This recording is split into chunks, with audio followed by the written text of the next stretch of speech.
Hello and welcome to COVIDrecovery.ie. Never in its history has Ireland faced a crisis of the size and scope of the COVID-19 pandemic. Equally, the democratic system has never been tested as of now. Incredibly, law-abiding people are not allowed to visit their nearest and dearest. Innocent travellers are questioned by the Garda Síochána as to the purpose of their journey, and senior citizens are to all intents and purposes kept prisoners in their homes. Even the practice of Sunday worship is banned, unheard of since the penal laws of the 18th century. Yet, without interrogation, a non-elected group not representative of the people has shut down economic, cultural and educational activity in the country. Across Ireland, those that dare question the accepted view lose their jobs, have their opinions ignored by the media, or are savaged on Twitter. COVID Recovery is a group of medical and scientific professionals that seek to study the science, ask questions and offer alternatives.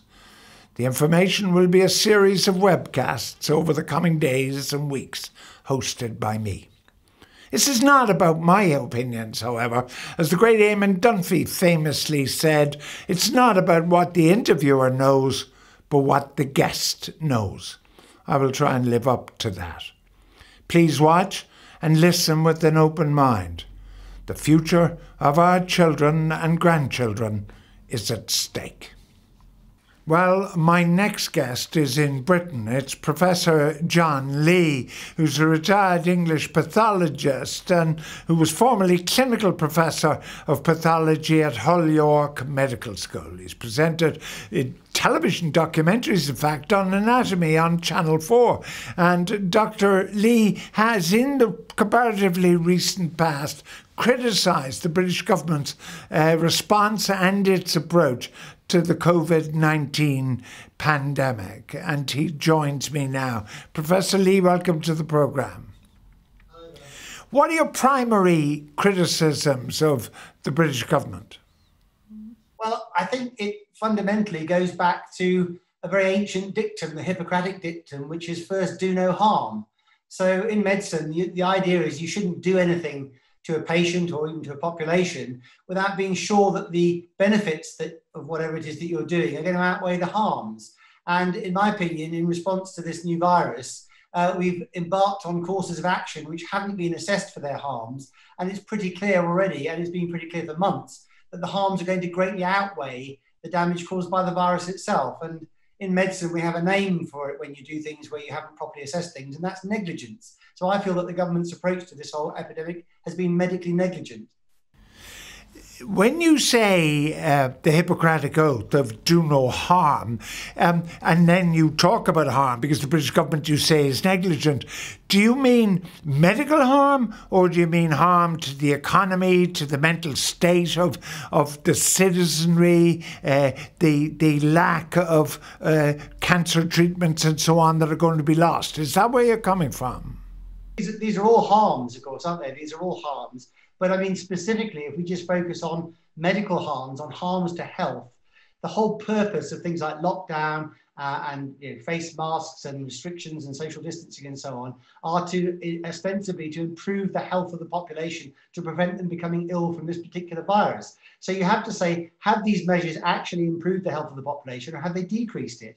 And you can't really dissociate the economic harms from the health harms. I mean, no country has ever made the health of its population better by downgrading its economic status. So if you damage the economy, you damage health.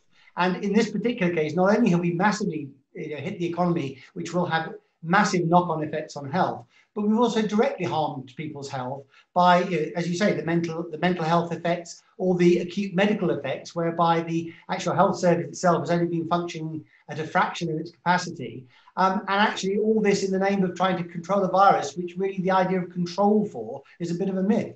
So yes, I mean, all those things contribute to harms. So there is a group here in Ireland, for instance, which is called the Zero COVID group. Medics who believe that you get to zero COVID. I saw one of them on television fairly recently who said, if you listen to me, we will be at zero COVID by Christmas.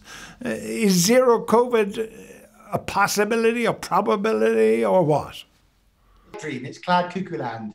I mean, the fact is, when a virus goes out into the environment, there are billions and trillions of these virus particles now out there. They've been amplified by the biological factories that are our bodies into huge numbers of these viruses that are out there. And you have to remember that viruses are spread around the world and have maintained themselves in the population when populations are at a much lower, have been over most of history, at a much lower density than they are now.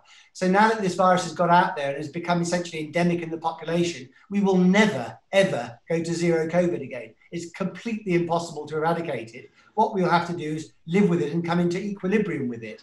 And the actions that we're taking, the lockdowns and so forth, all they're doing is delaying the time it takes, or at least, yeah, they're increasing the time it takes to come into equilibrium with the virus, while at the same time causing huge harms which we didn't need to cause.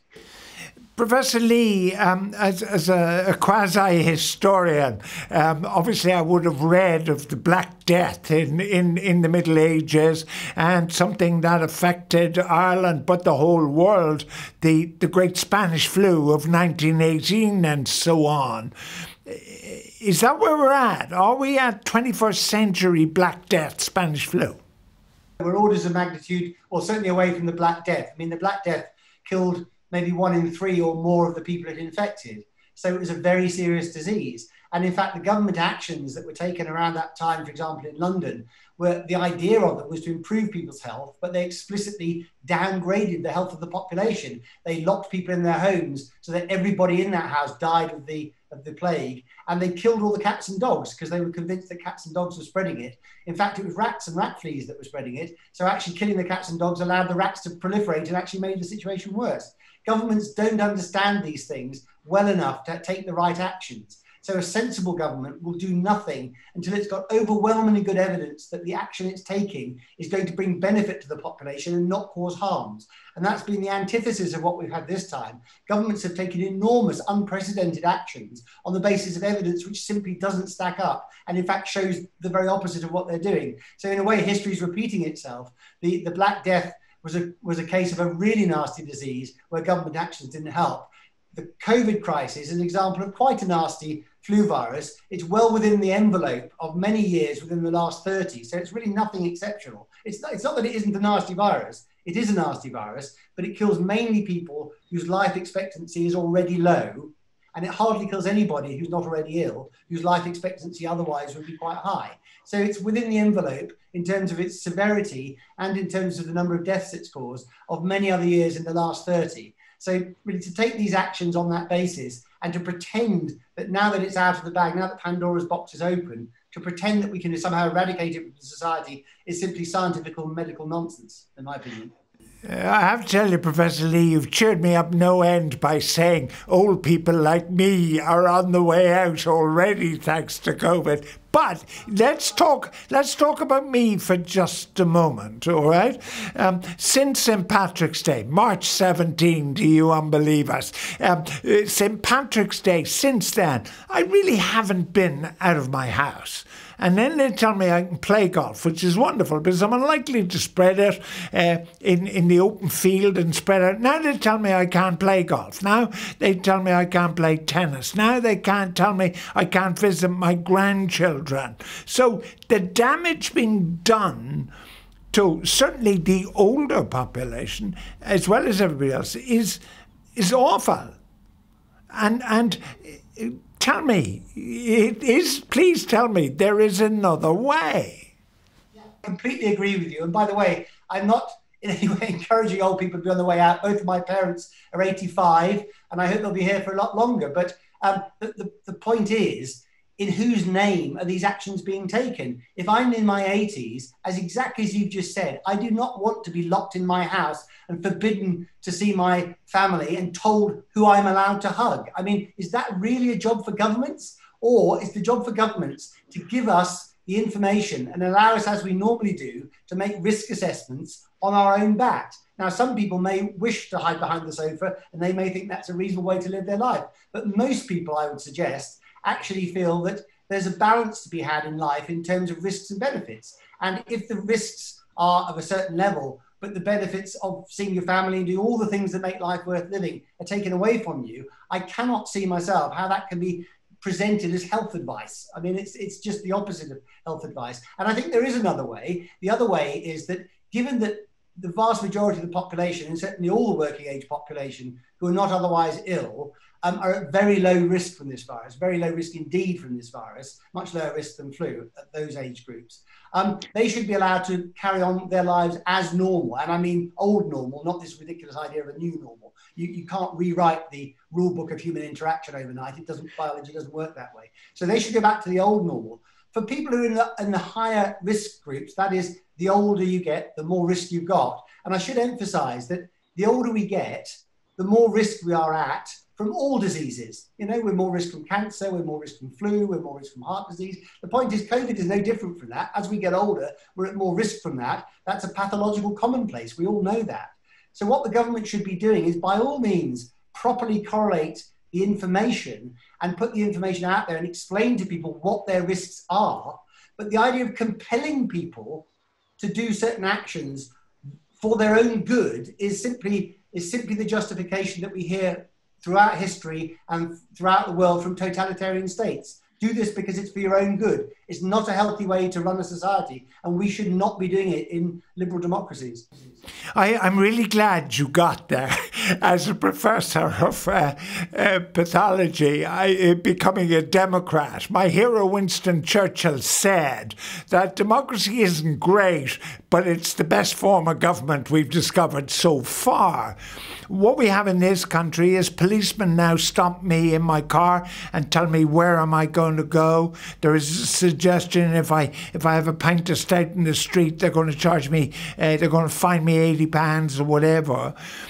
And already Britain is attempting to break international law, admittedly for a different reason, but for the first time in its history, break international law. Is there a worry for you? Because it seems to me that you're thinking about it. Is there a worry for you that at some future date a government might well use these kind of rules, regulations and so on for the wrong reasons? Well, I actually think they're using them for the wrong reasons right now. I mean, there are rights that we thought were inalienable in liberal democracies, including the right to freedom, to travel, to go around, to associate with who we want to. And those rights have been summarily taken away in this crisis on the basis that it's for everybody's good, but without the evidence. And frankly, you know, it's very worrying. Viruses regularly mutate. We regularly get new types of virus coming, new types of pathogens coming. If every time something that people are a bit worried about, or some people are a bit worried about, comes out like this, we're going to be locked down and have all our liberties taken away, it really begs the question, what sort of society we're going to be living in. I think at least part of the reason for this is that creeping up in society over the last 20, 30 years has been what I and many others would regard as excessive risk aversiveness. So nobody's willing to take any risk with anything in case they get the blame. And of course, the information technology, which allows news to be beamed around the world all the time, allows the blame to be apportioned on a sort of second by second basis. So people are very averse to that.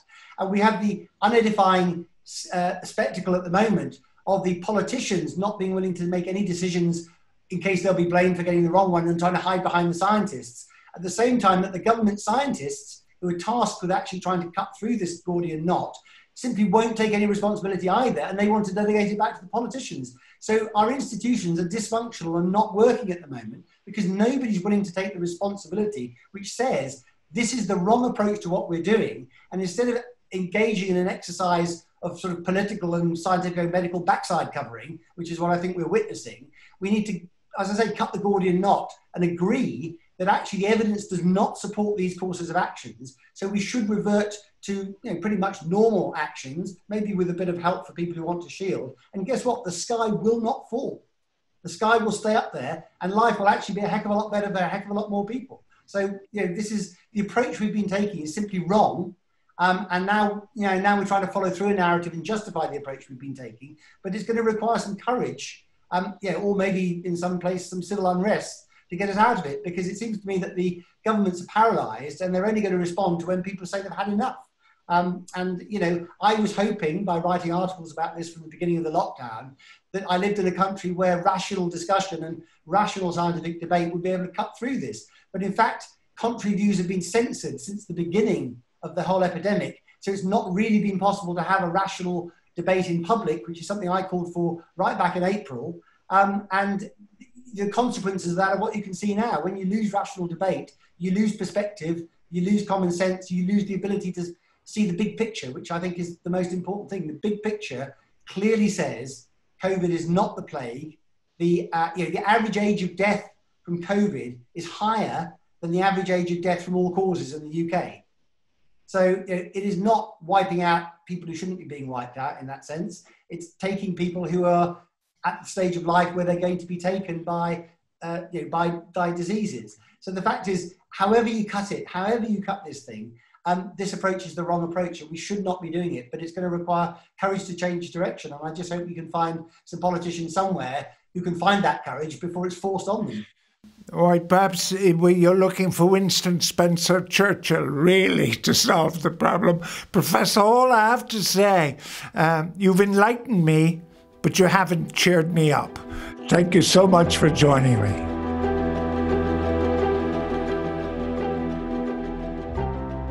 My next guest is Jim Power. Jim is one of Ireland's leading and best-known economic analysts. He frequently speaks and writes on major economic issues. Jim, welcome to the programme. Thank you very much, George. Delighted to be here.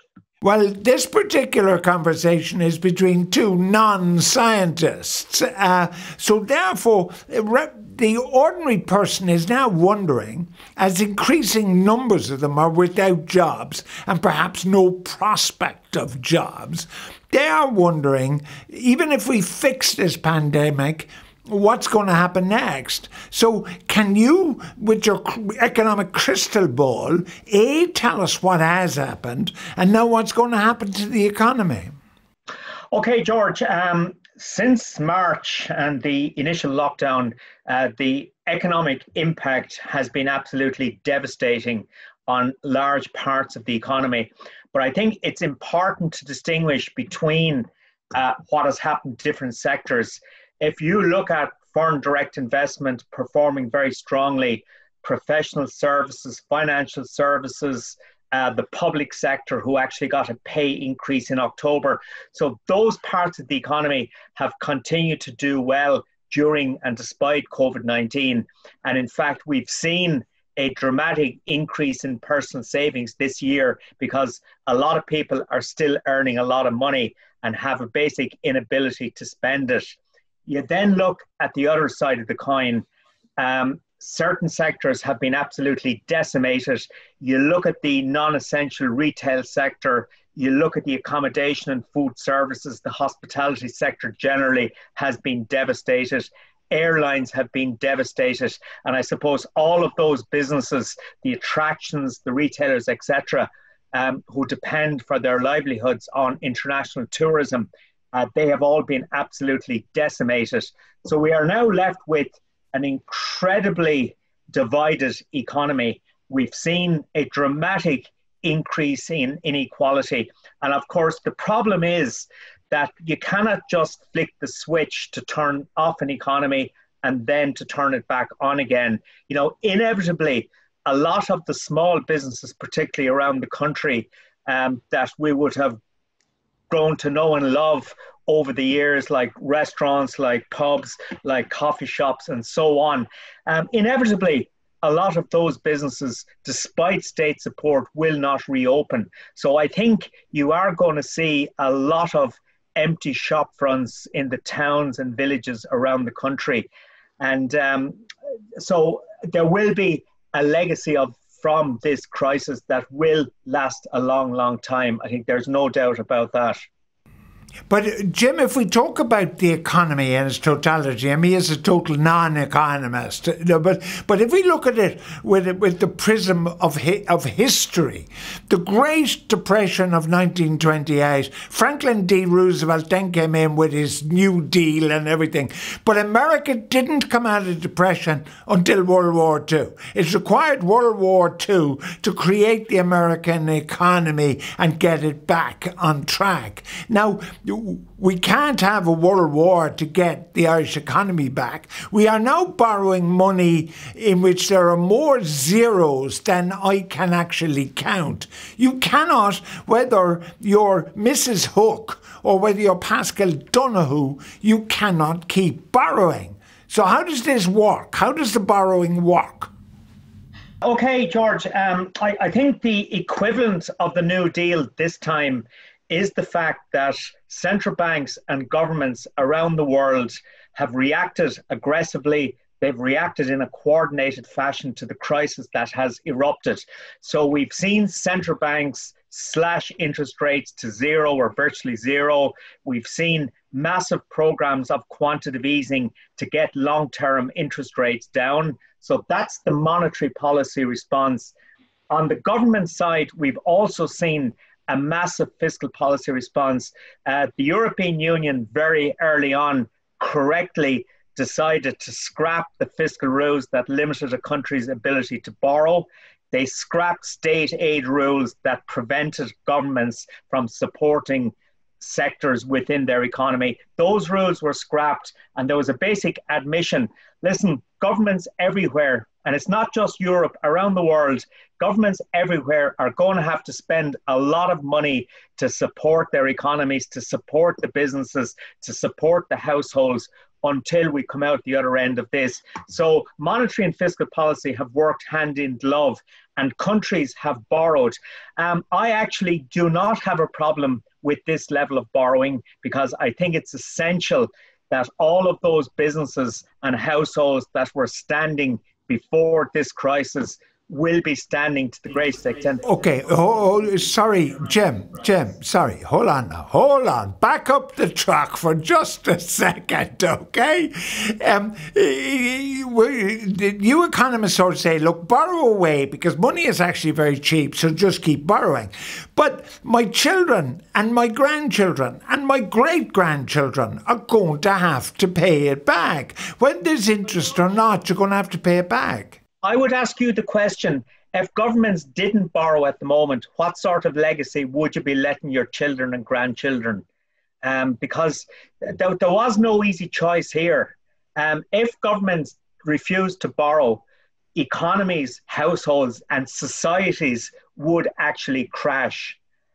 So the least worst option here is for governments to borrow, to try and support their economies, to try and keep them alive.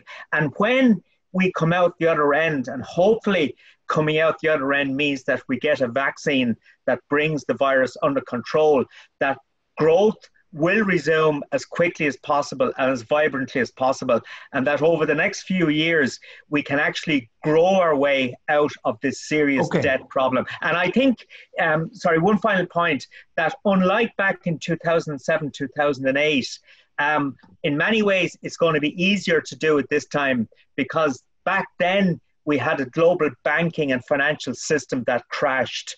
This time round, there were no policy mistakes causing this. It was a health crisis and we had to respond to it.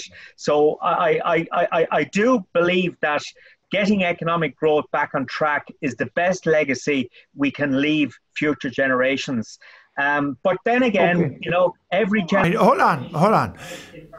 All right, I'm prepared to grant Jim Power 15 love at this point in the argument, but it's still my serve. So the next ball across the net is that if this magic vaccine comes in, this silver bullet, and we're all right, you look at the percentage of the Irish economy that is based on hospitality and tourism. Like, the airplanes flying into the airport aren't suddenly going to be full of tourists trying to spend their money the week after the vaccination. The second thing is that because it is now working at home stuff, if we can just be a little parochial and talk about Dublin, because it's the only place I've been in the recent past, the city of Dublin resembles the ghost towns of the old cowboy movies. So there's no certainty that we can regenerate the urban centres.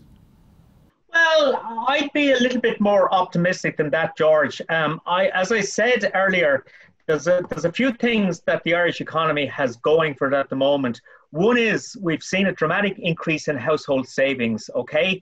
And at some point, that trigger is going to be released. And when confidence returns and people have the ability to spend, that money will come back into the system, the economic system. Last time round, there was a serious private sector debt problem. We have the opposite problem this time. We have strong private sector savings. That's good.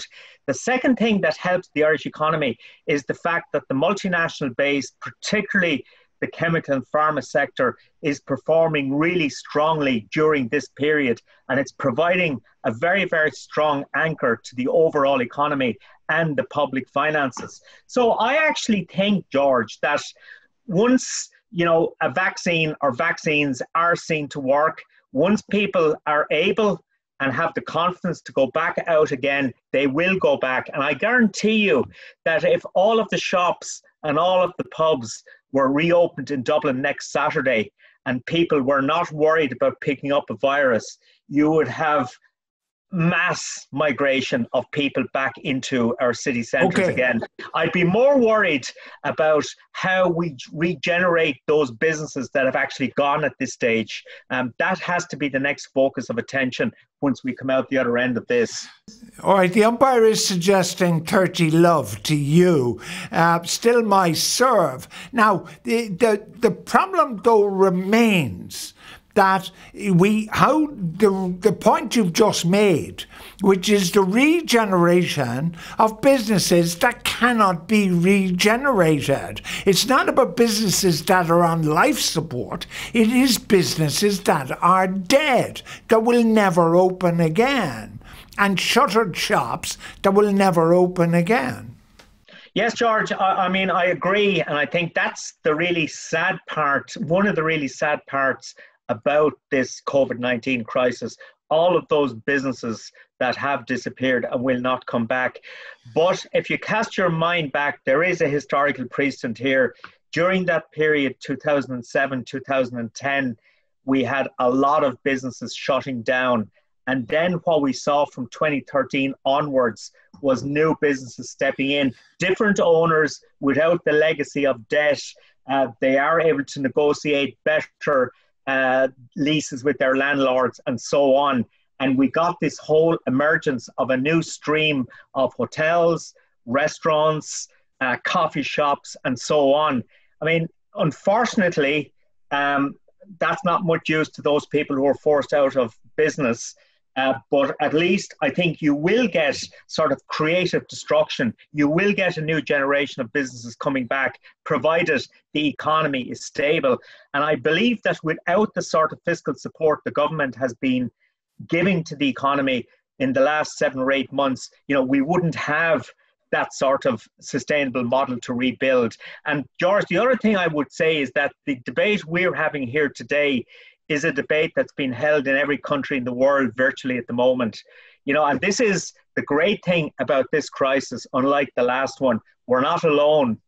There's comfort in numbers in a sense. And I think there is sensibly a recognition as to what policymakers have to do to address this problem. And I go back to the point I made there, that if this sort of intervention hadn't happened, I would really, really hate to see where we would be at this point in time. Listen, I hate it. I didn't think I would ever advocate government borrowing so aggressively as I am doing at the moment. Okay. And certainly last February, you would not have heard me making these arguments. But when you're hit with a crisis like that, that is not caused by the collapse in the banking system or something. You've got to react to it. And I think that's what we're doing. And it's what governments everywhere are doing. Game, set and match to the optimists. Jim Barr, thank you for joining me. You're very welcome, George. Thank you very much.